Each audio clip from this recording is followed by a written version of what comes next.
Mtazamaji wa YouTube channel yetu, leo tutawaelekeza jinsi ya kuseti nyumba, yani msingi.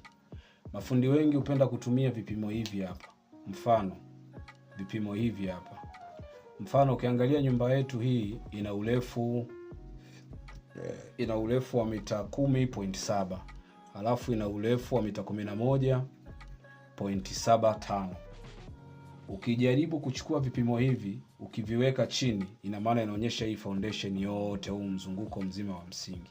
Lakini kumbe ni makosa. Vipimo hivi vyote vinatumika juu, yani kwenye boma wakati una seti tofali. Ukuta na ukuta. Mfano mzuri hapa kwenye hiki chumba ambacho nimekiwekea mshale hapa. Ambapo mshale wangu unacheza kwenye hiki chumba.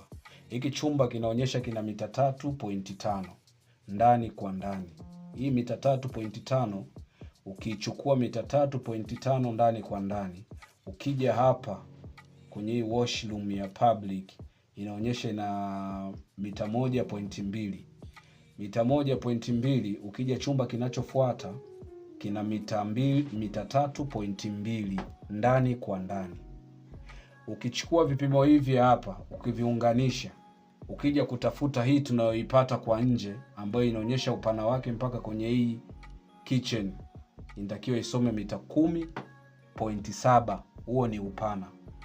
Ila sasa ukija kuseti boma, yani ukuta wa nyumba, huwezi kupata hivyo vipimo, vyote vinakuwa vimehama. Sasa basi cha kufanya ili uweze kupata vipimo vyako ambavyo ni sahihi, ukichukua vipimo hivi wakati kabla hujaseti msingi wako chini, hakikisha unaongeza sentimita 15 kila kona.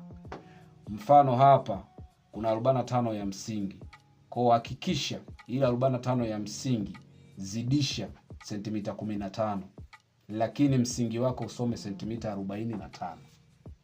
Ukija hapa baada ya kupata mzunguko huu wote huu wa hiki chumba ambacho kinatakiwa kisome mita 3.5, inatakiwa uzidishe 15 ambako tayari ni sentimita 30, sawa na futi moja.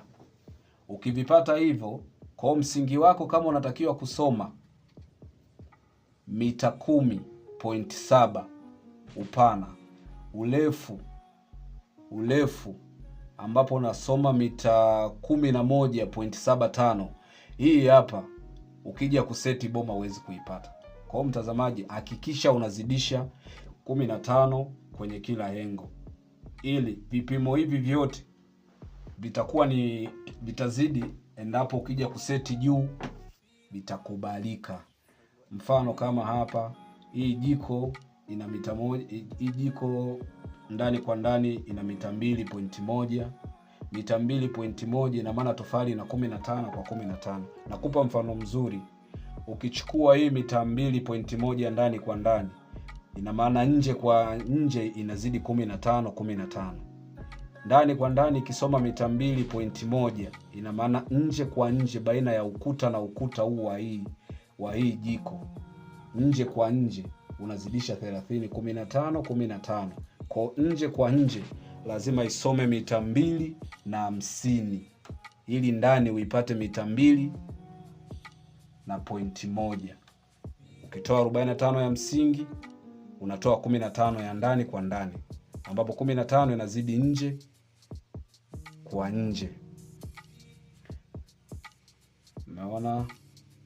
Kwa vile hata hiki chumba pia unazidisha 15, ambako hapa ndani inaonyesha hapa kwenye hiki chumba, hapa ndani panaonyesha ni mita 3.2. Kwa hiyo unazidisha 15. Nje kwa nje inapaswa isome mita 3.15 30 Kwa nje kwa nje inabidi isome 350. 350 ukitoa 15 ina maana ndani kwa ndani inasoma 320. Make tofali na sentimita 15. Kwa hiyo kuna tofali kipimo kinachukulia ndani kwa ndani na kuna kipimo kinachukuliwa nje kwa nje. Kwa hapa wakati unapima msingi wako, hakikisha kwa umakini zaidi unazidisha vipimo hivyo, ili ukiseti boma unajikuta vipimo vya chini vimekubali. Mafundi wengi wanashindwa kupata hivi vipimo kwa sababu wanachukulia huu mchoro wa ili boma wao wanaugeuza kuwa mchoro wa msingi, lakini kiufundi zaidi huu mchoro ni wa boma, sio mchoro wa msingi. Ndio maana ukishamaliza msingi ukija kuchukua hii ukiipachika juu huwezi pata vipimo zaidi, lazima vitapungua kila hatua.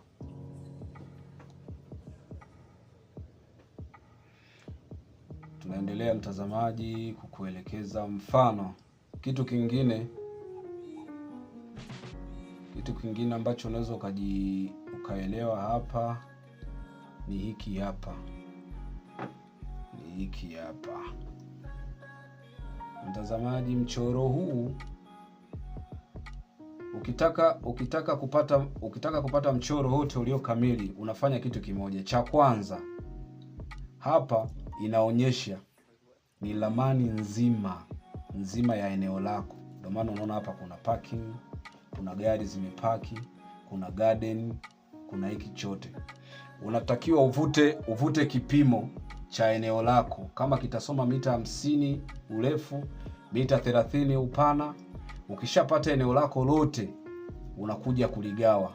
Ndio unaona katikati hapa tunatoa mita 10.7, tunachukua na urefu wa mita 11.75. Kiwanja chako kinabaki kiko katikati. Kwa hiyo ukiweka mpangilio wako mzuri kabisa, unaona kabisa huku pamebaki sehemu ya parking, na hapa mbele unapopaona hapa nilipoweka mshale hapa panaonyesha ni 5 point hizi. Hili ni eneo la geti. Hizi hapa hili ni eneo la geti lako linapitia hapa. Kwa eneo bado unabaki nalo. Alafu pia kitu kingine, kuna michoro ambayo inawashinda mafundi wengi sana. Mfano mchoro huu hapa.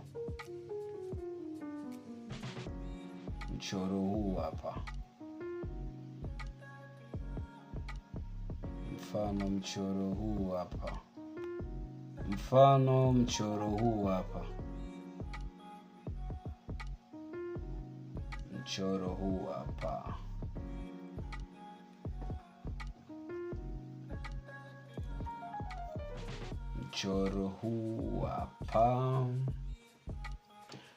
Hii ni hidden roof.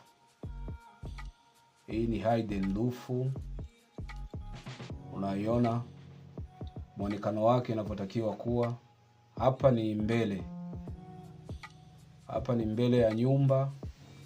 Alafu hapa ni ubavuni. Huu ni ubavu wa nyumba wote unavyoona huu. Alafu hapa pia ni ubavu wa nyuma, na huu ni ubavu wa katikati upande wa pili. Ili kutengeneza vizuri rufu yako ya namna hii isiweze kuleta madhara, unakuja kwenye huu mchoro hapa.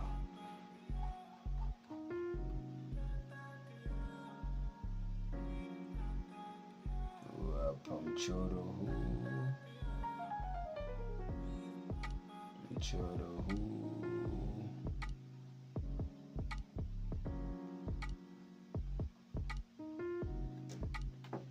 hapa ni jinsi ya kugawa maji. Tunaona hapa ni water direction. Hii hapa ni gata, yani mfereji wa maji. Unaigawa mapaa mengi kulingana na ukubwa wa nyumba yako. Unaweza kuikata katikati kupunguza msongamano wa maji na spidi pia ya maji. Ukaigawa nusu, au ukagawa upande wa pili huku ukagawa bati lako likaenda huku, au ukagawa upande wa pili, na hapa kwenye kenopi yako ya mbele ukairuhusu maji. Baada ya kuwa umemwagia slabu, ina maana maji yako yanakuwa yamebaki hapa kwenye hii slabu ya mbele, kuruhusu mwongozo huu wa maji. Slabu hii ya mbele itabaki hivi vilivyo, lakini slabu ya nyuma ukaigawa upande huu hapa, maji yakawa yanatoka.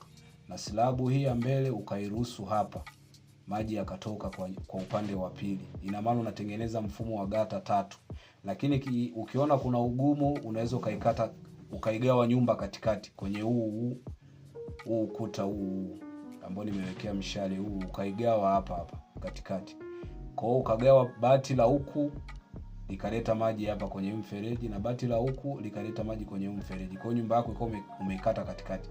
Hiyo pia itazuia msongamano wa maji na itasababisha maji kwenda kwa uharaka zaidi kuliko kugawa hizo kuta. Na unaona kwa upande wa pili kama hapa unaona mchoro unaonyesha kabisa yani ni ukubwa gani wa kenchi zako unaweza ukaziunga na ukaweza kutengeneza mfumo mzuri wa maji.